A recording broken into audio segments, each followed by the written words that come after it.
This story is about little boys and their big ideas. And as such, I must warn you that there is no moral to this story. Well, there is, but it's not a good one. So, parents with impressionable children, listener discretion is advised. Now, there's no bad words, but ooh, it's full of bad ideas, yeah. You see, when I was a little boy, growing up on a farm in Acadia Parish, I always wanted to be a Boy Scout. But we lived so far out of town, I couldn't make it to any of the meetings, so I figured that was that. Until my cousin John came up with a big idea.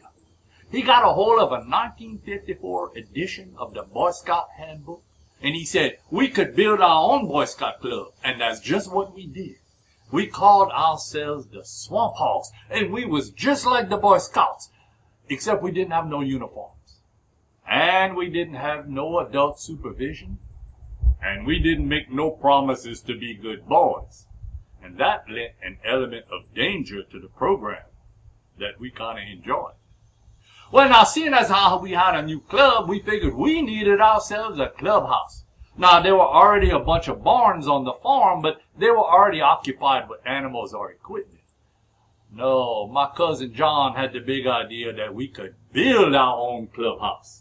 I mean, we had everything we needed almost. We had hammers, we had saws, we even had a whole bunch of nails that we pulled out of some of those boards in the barn. But we had all that, but what we didn't have was lumber. We didn't have a stick of wood to build a clubhouse with.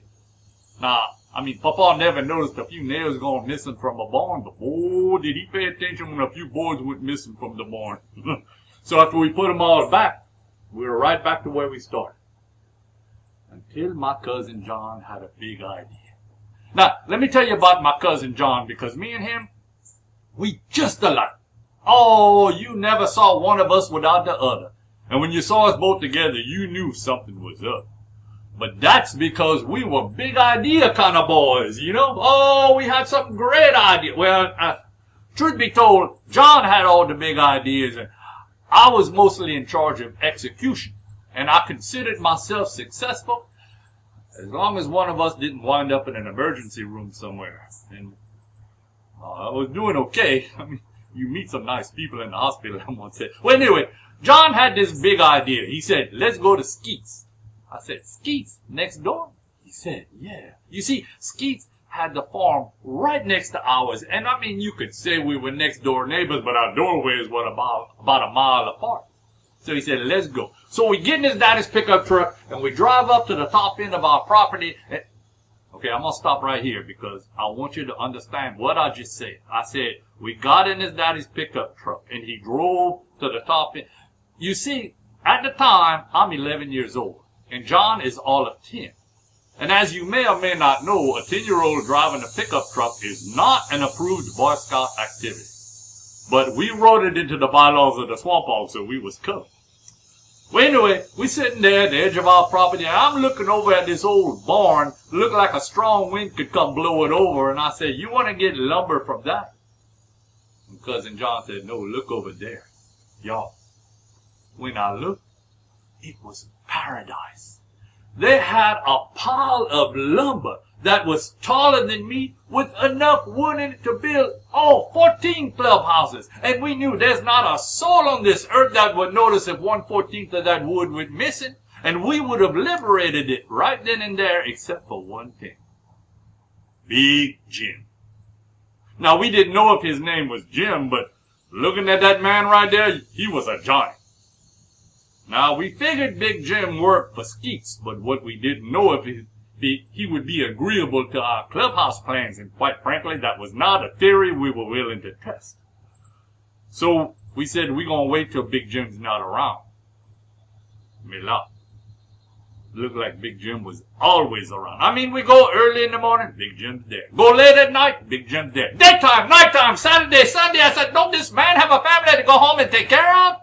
I swear to God, he lived in that old rundown barn. Well, with Big Jim always being around, it looked like our dreams of building a clubhouse were going to stay just that, dreams. Until my cousin John had a big idea. I can remember this day so well because it was Easter Sunday. In the afternoon, we were sitting under a tree just getting over a chocolate coma when John looked at me and he said, I wonder if Big Jim celebrates Easter. I looked at him and said, Couillon, everybody around here said, oh, that's a good idea. He said, let's roll. We got in his daddy's pickup truck, drove up to Woodstock. That's what we call the place, And there it was, big and beautiful as always. Well, I mean, it never really got any bigger, but it never really got any smaller either. But today, it looked completely different because there was no sign of Big Jim anywhere. Oh, John backed that pickup truck like no 10-year-old you ever saw. And we began to fill it full of lumber. Oh, y'all. There was 2x4s. There was 4x4s. There was 6-inch center match, tongue in groove. This was going to be one heck of a clubhouse. Oh, it could even have 2 rooms. John said, it could have 2 stories. Oh, we filled that truck up chock-a-block full. And when it looked like it couldn't hold another stick, John said, how about one more for the road? I grabbed a hold of a 2x6 John Rasser with a sheet of plywood, and as we jammed it into that truck, we heard behind us, what do you boys think you're doing? I thank the good Lord to this day that I was paralyzed with fear at that moment, because my pants would have been a mess. I turned to look at John, and sadly he was not so fortunate, but we turned, and there was Big Jim, with his giant arms folded across his giant chest, and 2 eyes looking like they're on fire, fixing to burn us to a crisp.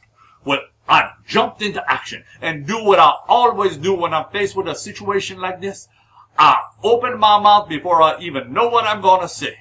I said, excuse us, Mr. James. He said, James? Who's James? Well, that shut me up.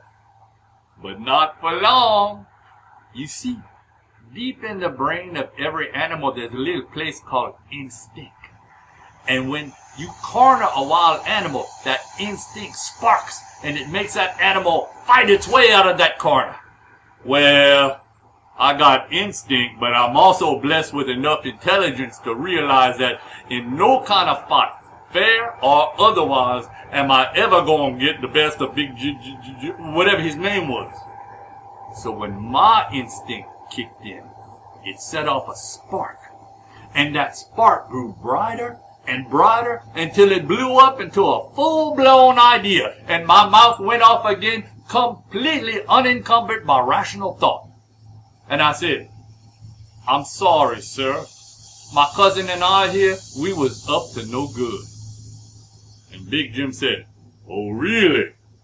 And my cousin said, what?